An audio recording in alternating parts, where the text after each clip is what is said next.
podcast excellence since 2005. This is the King of Podcasts radio network, kingofpodcasts.com. Let me paint you a current picture of radio. More employees being sent to the beach, listeners flocking to streaming, and a tech thunderstorm is coming. The King of Podcasts radio network proudly presents the Broadcasters Podcast. Here is the King of Podcasts. It's fascinating. I'm getting so many different stories about radio on a regular basis here. The Broadcasters Podcast is getting more radio-centric than ever before. It's just because of what's happening. And I feel there's something about with culture, with entertainment right now, it just all across, we're getting a staleness. Now, part of it could be that we had with music, with movies and television, we had a little bit of an issue with the strike that affected things and pushed everything off from 2024 and pushed into next year. That could very well be one thing. Music, interesting story right now. We're going to talk about that in a moment when it comes to the Billboard charts. Because the Billboard music period for the year is this week. This coming week is the final charting week of the Billboard Hot 100. We're getting towards the end of the year. I think it's pretty early for that to happen. It used to be that it was November, I think, that would be the end of the charting season. But I guess, we're a little bit earlier than that. But also the reason is because the Billboard Music Awards culminates the end of the Billboard chart season and they restart. So with that, there are going to be some people that are going to be putting out music that's not necessarily going to make much of a dent in the Hot 100's top 10 because it is very stale. We'll talk about that in a second. But then there's also the new tech takeover because podcasting is continuing to go ahead and really reign supreme across everything that's going on with media. And then you have other tech that is not just staying in streaming. They're not staying in their lane of streaming. They're going and trying to expand beyond.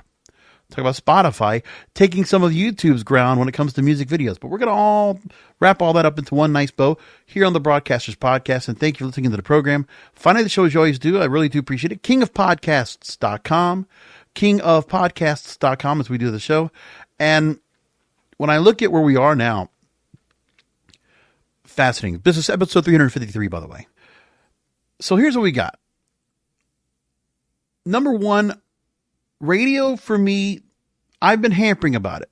The last few weeks, I have been pretty adamant about where things are with radio. If you look at the last couple of shows I've done, I've been very consistent about it. So prior to last week's show on influencers, we'll do another story on influencers also tonight. I look at what happened a couple weeks ago with Odyssey getting their bankruptcy approved. Then we had a deep dive into radio in the streaming era's impact. We talked about that.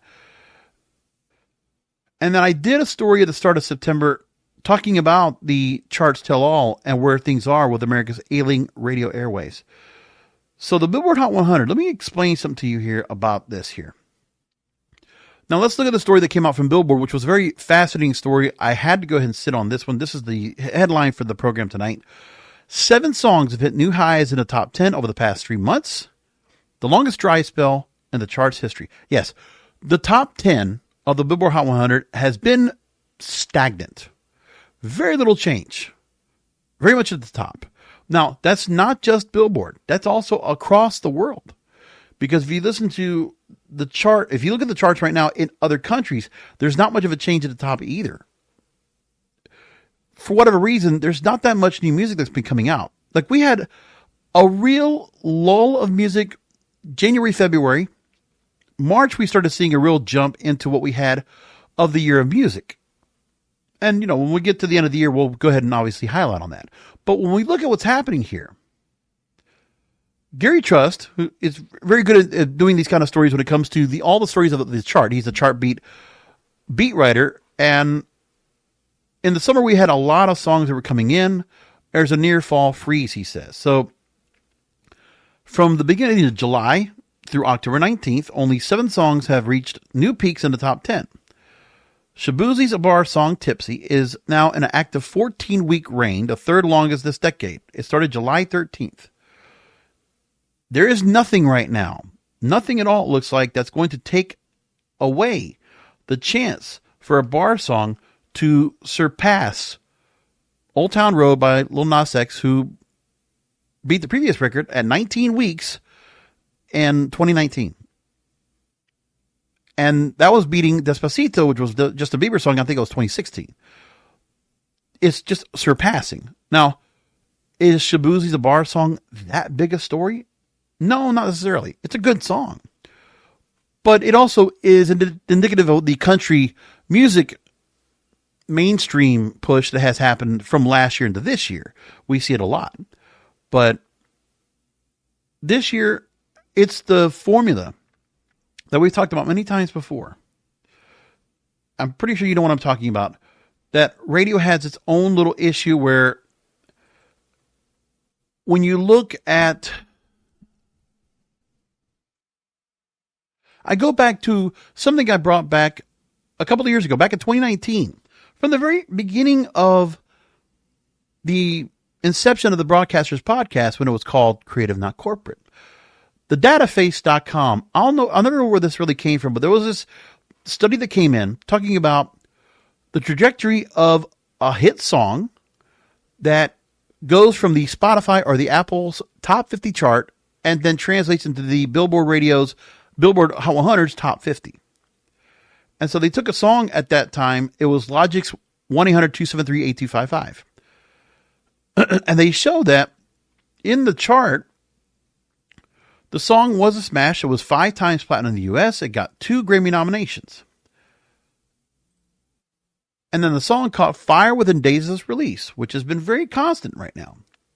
But that song took 20 weeks to take over radio. So when radio airplay was at its peak. Okay? So let me put it like this. When you look at the chart, the song entered at number 25, roughly, gets up into the top 5, and then it eventually made it up to the number 1 on the chart.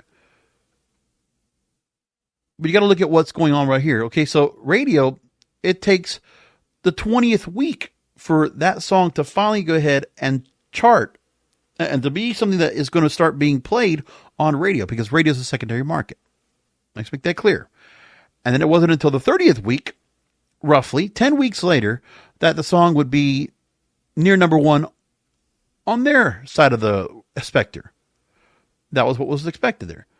But as part of a larger trend the Dataface talked about, it was where radio was lagging behind streaming services, and it was how it was impacting the music we listened to. And so they mentioned that if you wanted to bring a new artist pre-streaming era, you had to get their songs played on the radio, and DJs were the gatekeepers of the industry, the tastemakers, I like to call them. But because radio doesn't provide tastemakers anymore, they don't provide the new music discovery like they used to, because they only are allowed to play the most bona fide hits possible. And it's because of this story I always talk about tastemakers. The advent of streaming services, times have changed. And remember, it was 2014, 2015 that we really started seeing the change because of smartphones and the technology that came, and iPods to a point, but really it was smartphones that really changed the game and ultimately started putting nails into the coffin of radio as a new music source. You could tell on the charts, you could tell how everything was going, that radio was going to soon become a secondary market for music, where royalties, whatever they make, I mean, songwriters and musicians and artists can say what they want about what they make off of radio. Of course, they have to placate the radio. They have to go and speak well of radio. But the truth is, they're not getting anything from radio, because they're really not getting enough royalties that they should be getting. Because if they did, then you would have a lot more artists that would be putting out music full time, not having to go and find other work or other sources of income to keep going, and would not have to go ahead and perform and go on tour so expansively. Because I think there's going to be some listeners, some fans that want to be able to listen to their songs on the radio. So maybe give yourself a free platform, but you're forcing the fandom of all these artists. They have to pay for the music. You're either going to pay for it in streaming, you're going to pay for it in, if you want to go and get, just go and listen to it. I mean, you can go maybe through YouTube and listen to it, or you can go to other routes. But if you want to hear the whole album, you either buy it physically in a store, like you can still do that. Not too many places like that anymore, but you have to stream it. And it's not that easy to go and stream an album. Maybe songs, And to expect those songs after the album just came out or after a single just comes out, waiting for it to come on the radio, it's discouraging. Like, how many new songs do we wait for that are going to go ahead and come out well? And then we're waiting for them to go ahead and show up. But then it takes so long for it to get here. That's the part we got to think about. Now, as this story says, the editors of curated playlists on Spotify and Apple are suddenly supplanting radio DJs as the most influential tastemakers in the music industry. And in 2017, Bob Lefsetz actually talked about this. And I'm going back to this story because it is, even 5 years later, it's crucial. So Bob Lefsetz actually said this now. In 2017, quote, by waiting so long to go on tracks and sticking with them, radio is clogging the arteries and signing its own death warrant. Who in hell is going to tune into that, which was a hit months before? Nobody. Radio is almost like reruns. And then what happened? In the last 2 years, because of consolidation, because of these big corporate radio companies, they, especially after COVID, lost their way with new music. And what happens is now is that, there aren't so many interesting artists that are currying favor in radio that have, long lasting power. Because we had a lot of stars that were really significant in pop that are not so much there anymore. Same thing with hip hop. You have a lot of artists that are coming in independently because the tastes of listeners really changed with, really did change with TikTok. Because TikTok now also really put a damper into the new music game for radio. It really made a big change. And then also the algorithms for Spotify or Apple, they're also changing too. Because right now, radio is at the point where, since they're not doing well and all their stations are not performing as well, trying to stick with new music because they're not allowed to, they are handicapped. They are not allowed to go ahead and perform like they should. Like, you don't have a lot of stations that are enterprise and that will go ahead and take new songs and give it a chance and break a new record. They won't do it. It doesn't happen anymore. And now some of these stations are subjecting themselves to playing gold music or playing recurrence or just going back and being a throwback station because they can't service the market. One of the stations that I'm talking about here that it's amazing to go and see how it went. Power 96 is still, and 102 Jams, by the way, two legendary radio stations that both spurned out of the late 80s and they served a crossover market. It was white, Hispanic, Latino, black, whatever. It was multi-ethnic. It had flavor, it had style. And then what happens is those stations change with the times. So we had music that was always changing. And the late 80s, you would have a station like theirs, like Power 96 in Miami, 102 Jams in Orlando, that were playing a rhythmic urban type of feel. But they would also, you'd hear some rock music on there. You would hear some pop. You'd also hear dance music. You might hear early stage hip hop. But that was what was going on. Because, the 80s pop that we had, all those major artists were going by the wayside, kind of a generational change. 90s made everything change. We had rock music, we had alternative, and that also segmented off the audience. And Billboard itself decided to segment as well. In the 90s, we had a segmentation because then we started micromanaging formats. And genres started micromanaging themselves. So pop had to stay pop. Hip hop became hip hop and R&B. You had rock as alternative. You have classic rock. You had the adult contemporary that would go to a different end. And it all changed. And now we're stuck with the part where you don't have a lot of stations that are just playing new music at all. And if they are, it's not really anything current. It's just not. I mean, I can go ahead and continue to go through the regular point of what I always do in here, right? When I go ahead and look at what music's out there and what people are listening to still. So what happened right now, as we get back into the story, let me break down the formula. So when you look at the songs that are listed on Spotify or Apple, or YouTube if you want to go and use that chart, you'll see that a trajectory of top songs that on average, it takes about 2 weeks from the time a song is released on streaming for it to reach the Spotify top 10. Meanwhile, it takes nearly 3 months for a hit song to reach the top 10 on radio. And once on the top radio chart, a song generally has serious staying power. The average top 10 radio hit remains on the Billboard chart for 26 weeks, 13 weeks longer than on Spotify. Even 9 months after release, a huge song can still have consistent spins on the radio. Pop songs present possibly the starkest example of the current divide between Spotify and radio.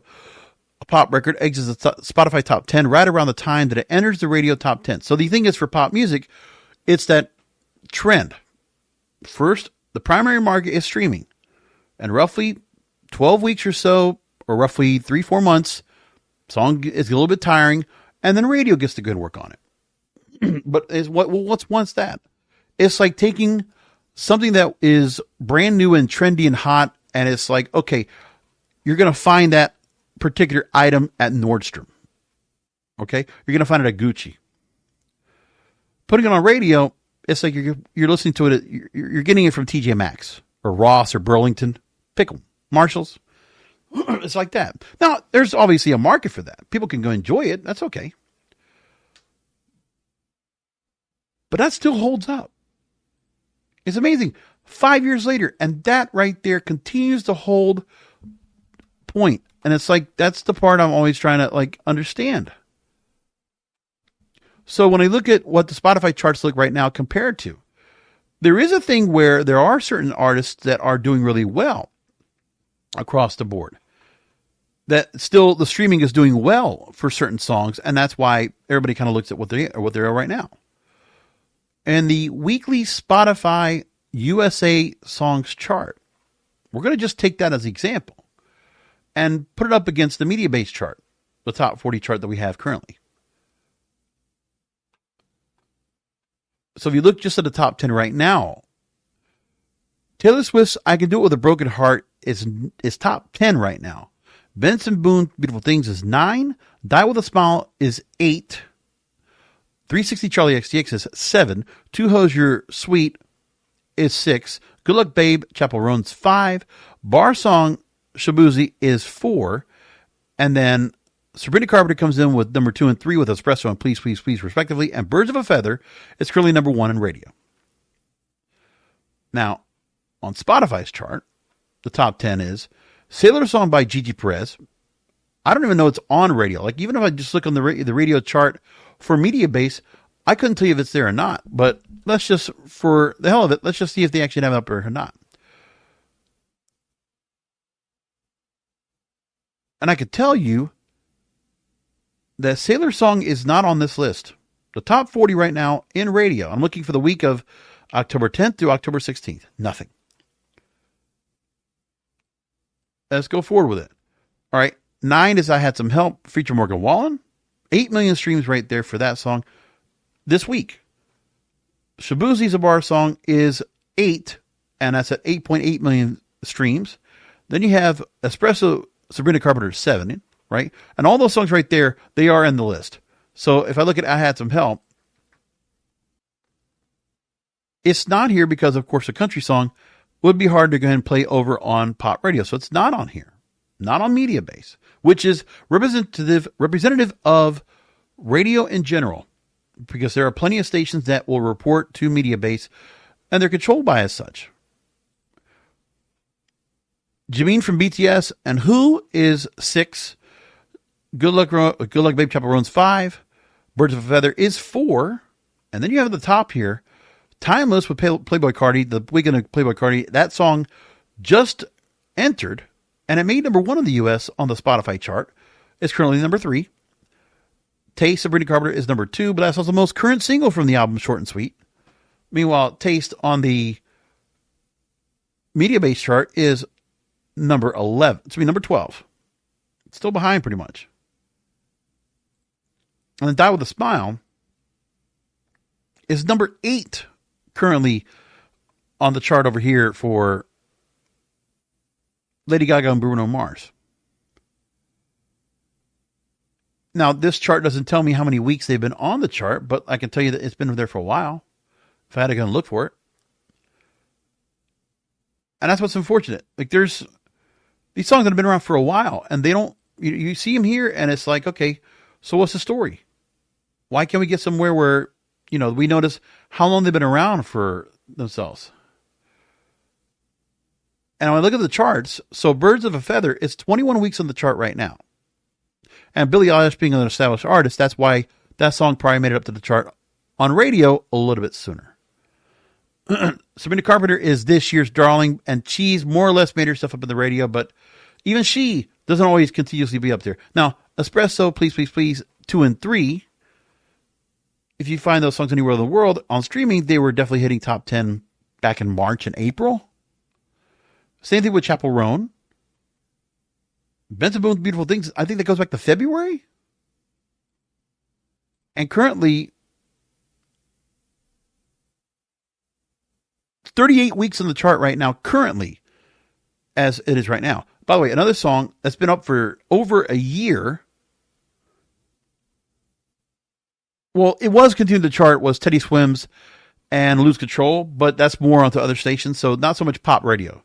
It's kind of moved along into more of the adult end. Let's just say it like that. I remember with Billie Eilish, it was when her album came out.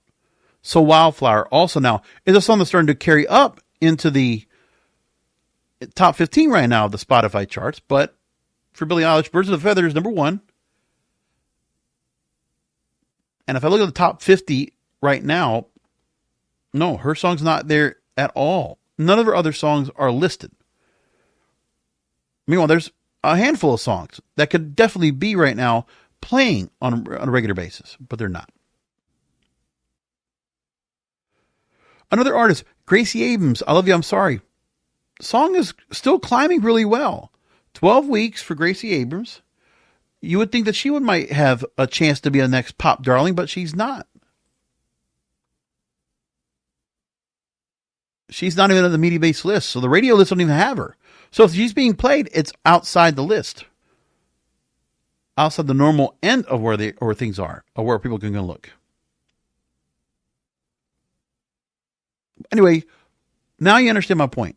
Let's get back to the Billboard story. I know I took a little while to go and explain that, but I wanted to make sure everybody knew what I'm talking about here. So the other 6 Hot 100 Top 10s that have been on since July 4th, Morgan Wallen's Lies, Lies, Slide made it the top 10, at the number 7 on July 20th. Die With a Smile was number 3 on August 31st. Again, number 3. It started at number 3 in August. And that song still is trying to work its way up the top of the charts. It's currently number 1 now on Spotify and various of the global charts. But radio is behind because they're not even a part of it. I know I'm a broken record. I keep talking about it. But there's got to be some radio people out there that just can appreciate what I'm talking about here and see where I'm coming from with it. Sabrina Carpenter's Taste got the number 2, and that was September 7th. That's when Short and Sweet came out. And ever since, hey, that's the one song that's not getting played on radio. They're still on Please, Please, Please and Espresso. They haven't let that go. And Timeless reached number 3 this past week on the Billboard Hot 100 chart.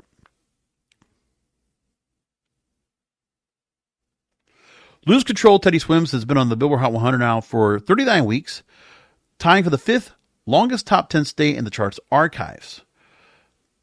Espresso and Beautiful Things at numbers 4 and 10 respectively are on the latest list to have spent 25 weeks in the top 10, and Shabuzi Zabar's song Tipsy has been in the region in the top 10 for 24 weeks.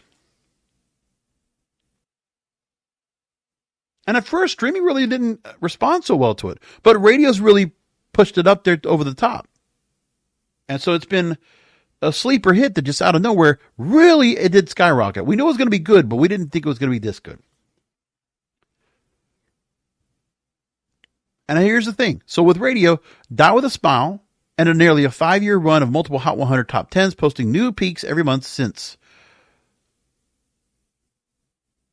So the current trend of hits repeating isn't necessarily a bad thing, he says. Every week in the chart's history has featured exactly 10 in-demand top 10s, regardless of their age. Chicken and egg element is involved. Are big hits so strong that newer songs can't overcome them, or are challengers not at the same level? Well, Gary, I'm going to put it like this. The formula of radio, it's what radio determines is a song that has staying power. Because even they have to understand that for the radio audience they have been curating all these years, in the last 5 years or so, that they're only going to send hits over that are absolutely positively hits. And they're going to be familiar names and voices. They're not going to just put anybody out there. They're not going to give new artists a chance. They don't want to do that.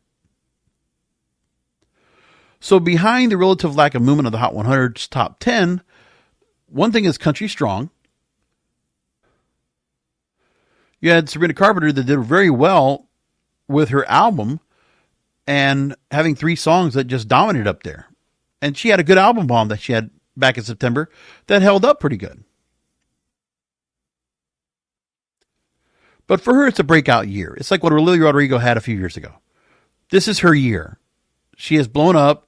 Her opening act work with Taylor Swift on the Eras Tour, and now she's touring standalone, and she is the main event now. She's doing great. You have Teddy Swims that still continues to stay up there.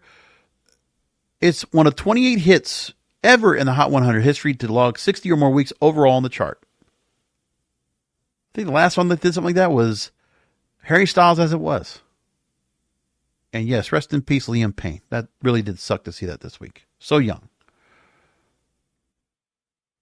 And also you could tell that radio isn't as important as it was before because of some of the album bombs that we've had that have really stood the test of time for songs that would not get played on radio. So, I mean, for instance, Zach Bryan, his Great American Bar Scene, doing very well. And remember, going back to I Remember Everything and how well that performed on the Billboard Hot 100. And now he has Pink Skies that's been up there and has been doing real well in terms of the Billboard 200 charts. That the album's number ones are not translating to the Hot 100, but they're still great songs. You have a lot of Post Malone songs that also are not on here because if you look, Post Malone had a really great year with his album F1 Trillion. And do I see any songs here from him on Billboard or on the radio charts? No. Country will be playing, I'm sure, but pop, you would have thought he would have crossed over, and that's a mistake. That's a mistake on radio. They don't play Afrobeats. They don't play country. And they're nothing rock related either. So what are they playing? Like the songs they have right now are kind of like behind on the game because of what they have.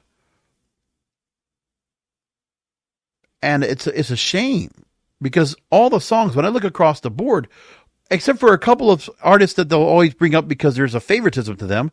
And also they don't stream very well. Meghan Trainor, Khalid. I didn't even know he was still around. Halsey, the same thing. Like there's just certain artists, Katy Perry. There are just certain artists that are not doing well. But you know what? They're always been propped up by radio. And that's why. And there are other artists that get on this bottom of this chart. I don't even know where they're coming from, but like, what is going on here? Because there are some artists I see here I've never even heard of. Alice the Goon, couldn't tell you. David May and B. Howard, never heard of. Smith, never heard of. And I'm trying to look at what else there's here. Akon with another song, and The Beautiful Day. I didn't even know he was still around. I mean, he had a song that was a dance song I heard from last year as a feature. Lawrence, What You Want? Like, what? Some of the choices that radio has right now, which you could tell, nobody's playing, but if you had to put a top 50 together, nobody's playing these songs. They're not going to go into EDM. They don't want to. I mean, the fact that I see Charlie XCX is on Media Base's top 40 chart with 360. That's amazing. But that's, I mean, with her, she's having a phenomenal year as well with Brat, and they're not playing it on radio. Chappell Roan, another great year. She has 2 songs in the top 10. But how long did that take? Good Luck Babe and Hot to Go. They've been going on since March and April. 6 months later. Out of touch. This is one of the things that radio has a problem with. Let's go along. What other issues that radio has? Like I said, the music issue, they're out of touch. You're out of time. They're out of touch. All of it. Radio Insight puts out a very interesting article. Sean Ross, always great work when he does. And there's an issue when he talks about listening levels. Nielsen's saying right now that there's supposedly a 10% increase in listening levels right now. According to a Westwood One survey. They've grown to 10% increase due to Nielsen Portable People Meter crediting enforcement, AM/FM radio that surpass, and a 25 to 54-year-old average audience. So Nielsen now has a listening threshold in their personal people meter, which used to be a diary that people would go ahead and fill out to determine what songs we were doing well. So what happened is that now we have the personal people meter. So people are actually having personal devices that will track and listen to what you're listening to on the radio. And now listening will grant quarter-hour listening credits based on 3 minutes of monitored PPM listening. So that means if you're listening to a station for 3 minutes and an hour, that will count as ratings points towards a radio station. So they're going to help to inflate the numbers. Inflate and amplify the QM, inflate and amplify the AQH, average quarter hour. No, that's bullshit. So they inflate the numbers to make them look a little bit better because they're going to count less of the measurement that's coming out of these personal people meters. Bullshit. So Sean Ross makes the point about that broadcasters should consider how to not just better credit existing listening, but create more usage. Yeah, more listening time. Correct. To view that as an unattainable goal is to conform outsiders' view of radio as the thing once listened to until something better came along. But you know why there's only 3 minutes being considered, which is 3 minutes that might be for one song they might listen to. Because how often are you turning on to a radio station and there's a big old commercial break, a spot load of 10 minutes of ads? Who's going to sit through that? Even when the ads are horrible. Nobody's thinking about that. He makes the point about new generational listeners that they're not the ones who grew up with radio and drifted away. They're more of a benign neglect. Well, stations created for them would sound like as a column unto itself. But marketing radio, providing choice, prompting listeners to report that the radio in their parents' car was something they enjoyed, not merely endured, will make a difference with young listeners too. Yeah, they think passing along the idea that radio is good. No. Especially when every car has Bluetooth capability. You're not going to need radio. Not necessarily. I will say another thing. How many times have you listened to a radio station when you're listening to the radio? Remember, the amplification and an infotainment dashboard is not as strong unless the stereo system warrants it. But you know, when you play something that's coming out of your Bluetooth, Android Auto, Apple CarPlay, whatever, sounds better, has better sound, actually amplifies better on your speakers compared to radio and AM/FM. Let's just make that clear too.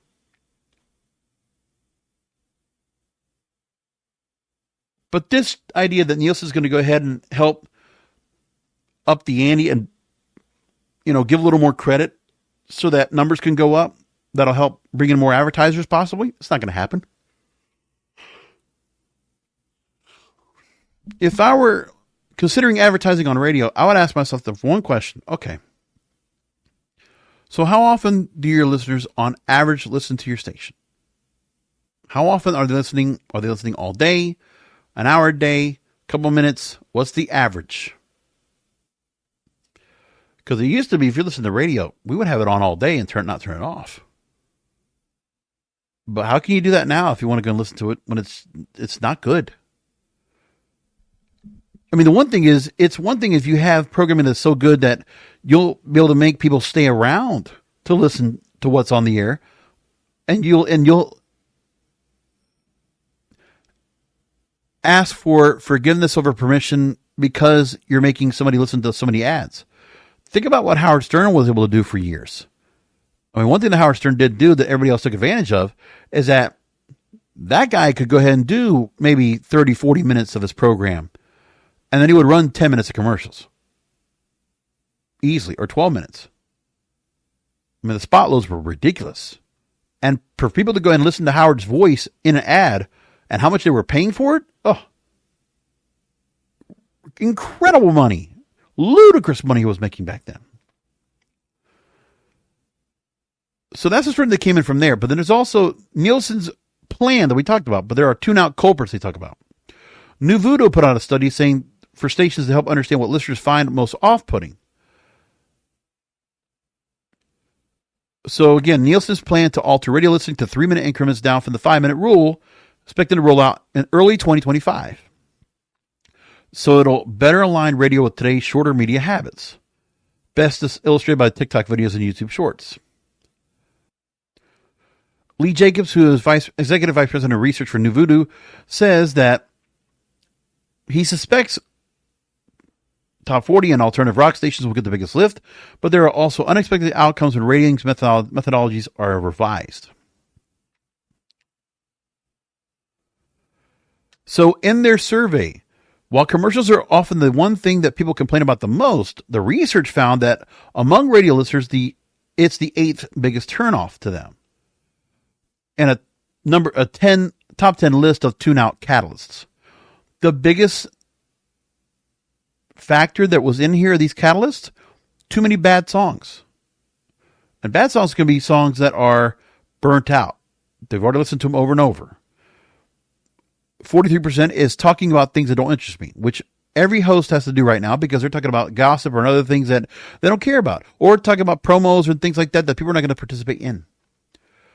Yeah, the DJs are not allowed to go and talk about what they think the listeners would be interested in. They're not allowed to really say much. They're being limited on what they can say and being limited on how much they can say because they don't get much time. Burned out songs is 5. It's 37%. 47% for too many bad songs. 37% for burned out songs. Hosts and DJs being insulting or hurtful is 42%. So now DJs can't even have a sense of humor, and they also can't be off-putting or trolling, anything like that. They can't do that. So there's too much where people's feelings being hurt, is what it is. Okay. It's interesting. But it's what's going on and what is a problem right now for all those that listen in. It's a big problem. Radio Inc. putting out a story a couple weeks ago about what challenges keeps radio's best managers awake at night. Because they are trying to figure out what are they going to do. They're in this big corporate conglomerate. They have very limited resources, very limited ideas and options they can do. And there's what they talked about. And Radio Inc. talked to some of the top station managers about the biggest industry challenges. And what they said, without keeping them anonymous, one is ourselves. Too often we limit our own importance and effectiveness. We allow other media to define radio's impact on our advertisers' business. The result is we don't develop a relationship with the actual decision maker. Right. You're out of touch with listeners altogether. The result is we don't develop the relationship. I've worked for years in a TV radio building, and while both were successful, the TV reps often had relationships that were at a higher level than radio sellers. We talked about it all the time. We need to keep limiting ourselves. There's no media better than radio for attracting qualified customers for our partners. Radio still has value. But the people that are now running radio, they don't understand what the value is anymore. They're on an antiquated format that doesn't work. Okay? That's where they're at. Another one says our biggest challenge is the perception that we are a dying industry. We don't have a consumption problem. We have a perception problem. Our platforms have an incredible reach that is growing every day as we expand through streaming, social media, and podcasting. We are far more than our on-air signal. We must do a better job of communicating that as we look forward. And another one is educating younger decision makers on the continued power and value of radio. We get the results and deliver the best return on investment for the advertising dollar. Fostering and mentoring young talent and professionals to join the workforce is equally as important. They're not going to come in here for the prices you're paying. And also for the thought they're going to be subjected to losing their job on top of that. What makes anybody think that's going to work? Now, before we get into the technology that's affecting thing right now, let's talk about job cuts. This is amazing. BBC Radio now is announcing they're going to announce job cuts and combine further bulletins and programs to save.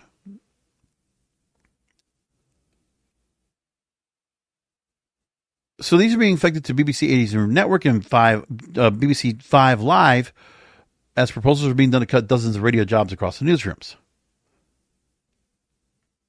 There'll be overnight programs that are shared, and you'll have some other consolidation.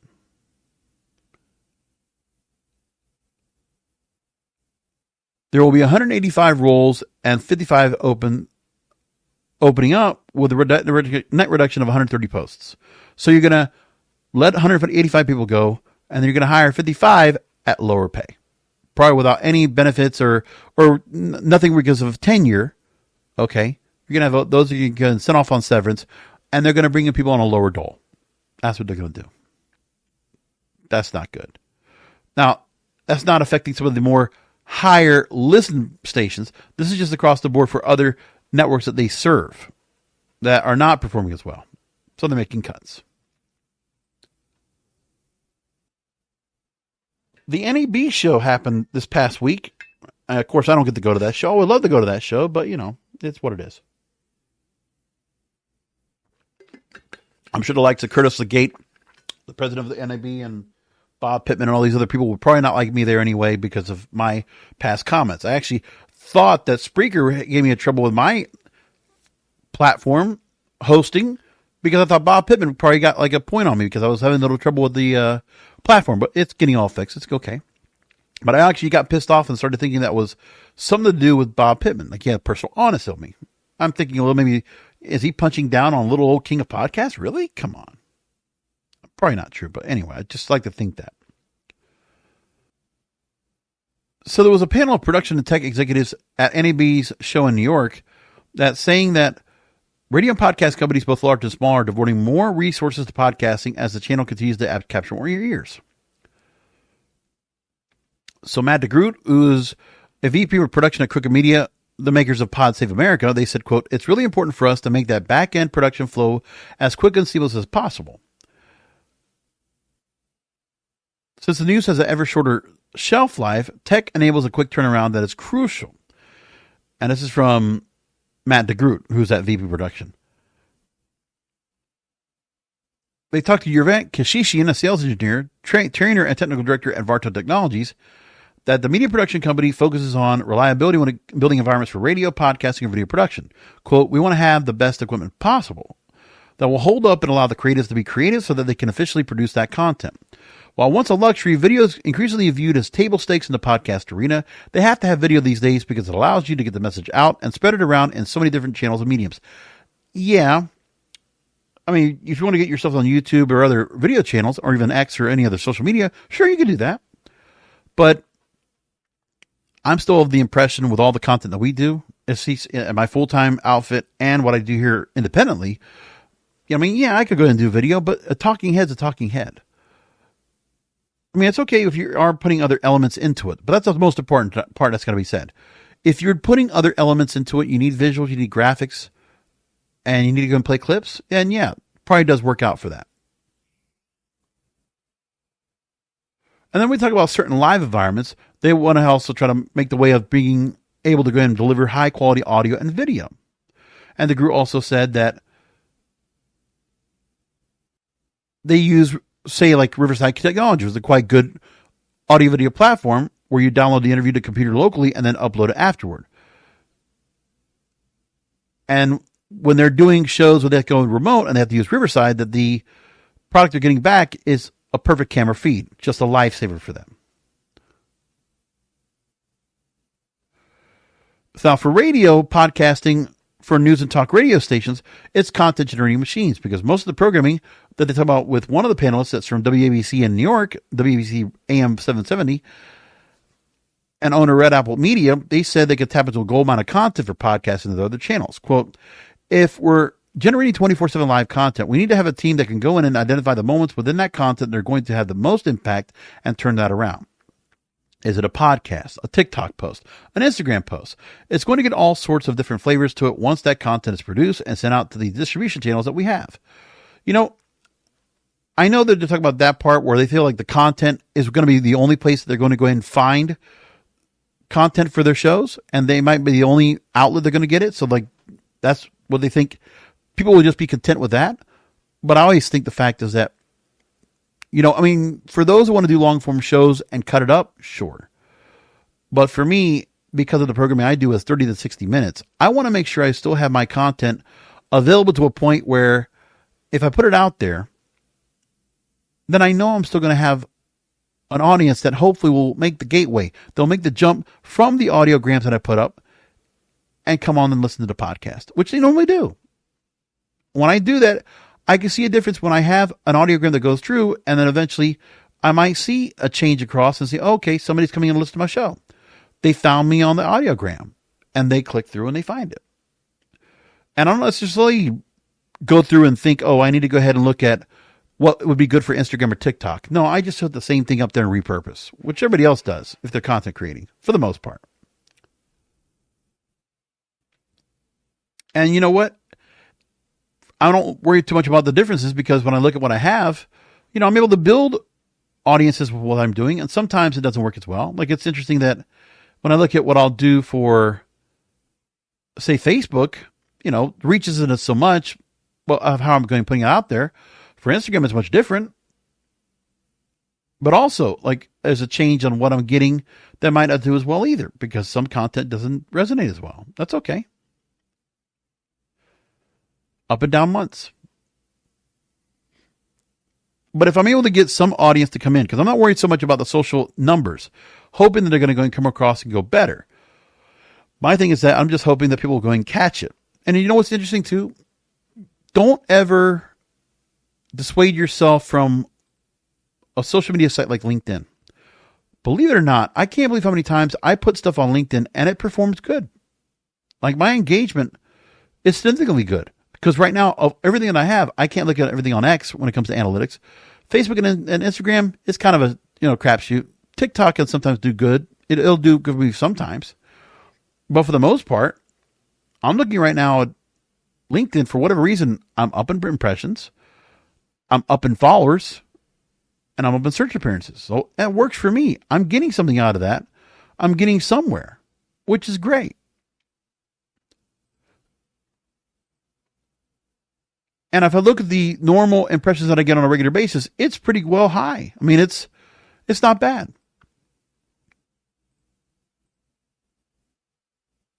In the past year, let me tell you like this. Since I've been doing audiograms, I've been doing audiograms for almost a year exact. My impressions have gone up 1,000%. It's pretty good.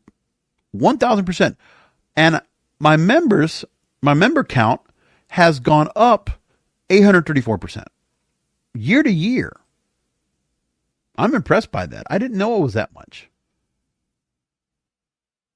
And if I look at my Facebook and Instagram posts, just by doing audiograms, okay, just giving you what it is for where I'm coming from.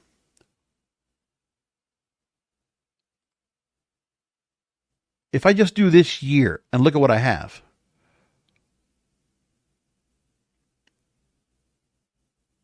Facebook is never good. I don't know what it is, but Facebook, because Facebook and Instagram, I can post at the same time, it doesn't really do that much for me. But Instagram, let me tell you what, reach up 40%. Content interactions up 100%.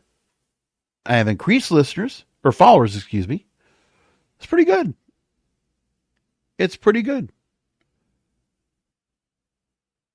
My post count up 75%, but like I said, all these audiograms that I've been putting out there, it's making a difference.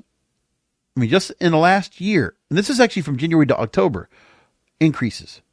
Organic reach up 258%. And that's just on audiograms. So actually taking your content and repurposing it works. It really does. And I continue to just try to evolve and innovate and see what I can do. So I like that part, that I'm getting something out of this.